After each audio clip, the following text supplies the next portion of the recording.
apa kabar? Kembali lagi di channel Bioma TV.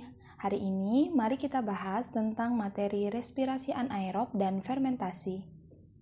Di video-video sebelumnya, kita sudah membahas mengenai respirasi aerob yang merupakan metode utama untuk memproduksi ATP dalam jumlah yang sangat banyak melalui 4 tahapan utama, yaitu, masih ingat? Ya, glikolisis, dekarboksilasi oksidatif, siklus Krebs, dan transport elektron, serta kemioosmosis.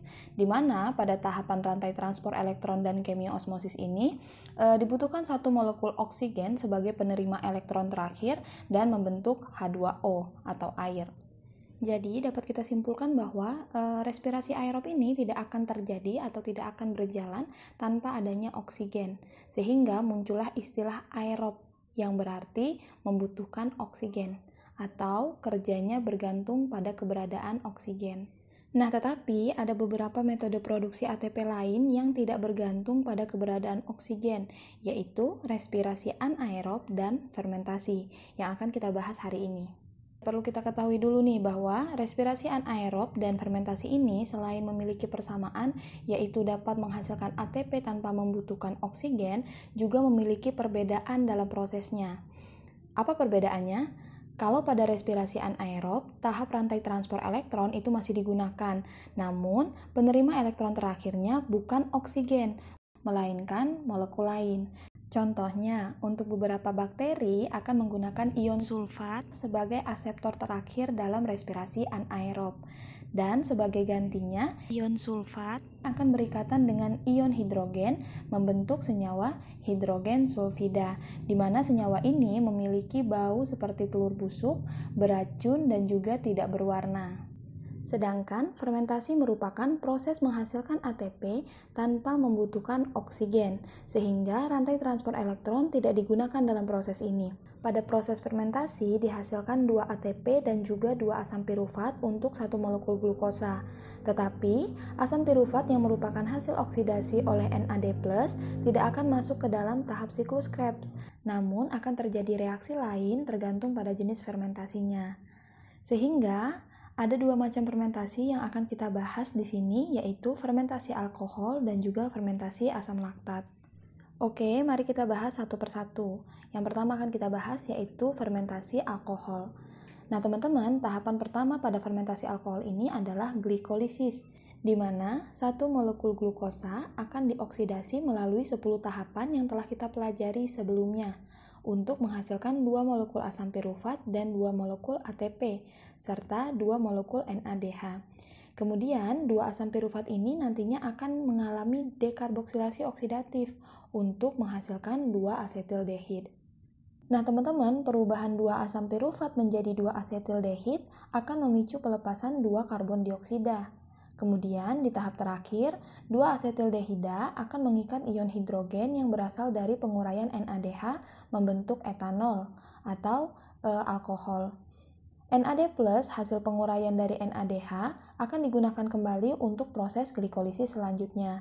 Sehingga hasil dari fermentasi alkohol ini adalah 2 etanol, 2 karbon dioksida, dan 2 ATP. Oke teman-teman, perlu kalian ketahui bahwa beberapa organisme dapat melakukan proses fermentasi alkohol ini, seperti bakteri dan juga ragi yang merupakan salah satu dari kingdom fungi. Fermentasi ragi telah lama digunakan oleh manusia untuk menghasilkan bir dan wine, serta untuk pembuatan roti. Kalian pernah nggak sih lihat roti yang mengembang? Kira-kira kenapa ya roti itu bisa mengembang? Ternyata, pada proses pembuatan roti, gelembung karbon dioksida yang dihasilkan dalam fermentasi alkohol pada tahap pengubahan pirufat menjadi asetildehid akan menyebabkan adonan roti mengembang. Oke, itu tadi penjelasan mengenai fermentasi alkohol. Sekarang kita lanjut ke fermentasi yang kedua, yaitu fermentasi asam laktat. Tahap pertama dalam fermentasi asam laktat juga dimulai dengan glikolisis, tetapi kali ini pirufat yang dihasilkan tidak akan mengalami dekarboksilasi oksidatif, melainkan akan mengalami reduksi, di mana pirufat akan mengikat ion hidrogen yang berasal dari penguraian NADH membentuk asam laktat berjumlah 2.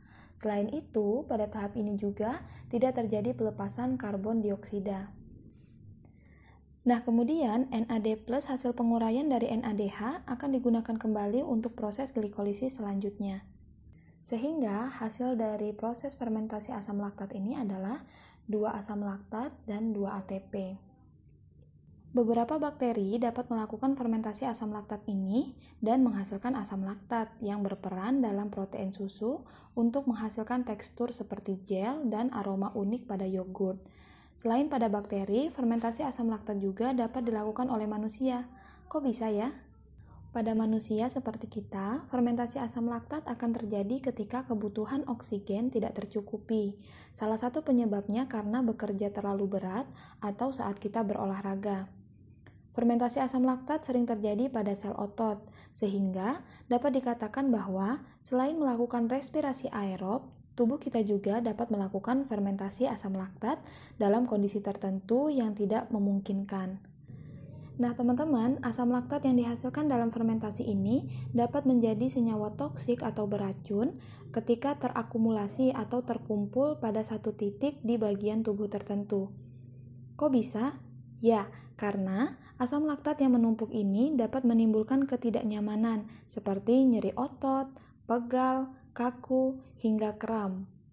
Tetapi kalian nggak perlu khawatir teman-teman, setelah kita beristirahat, biasanya rasa sakit tersebut akan hilang, karena darah akan membawa kelebihan asam laktat pada otot menuju ke hati, untuk diubah kembali menjadi asam pirufat.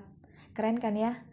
Nah, ketika oksigen tersedia cukup banyak, maka asam pirufat akan kembali melakukan respirasi aerob.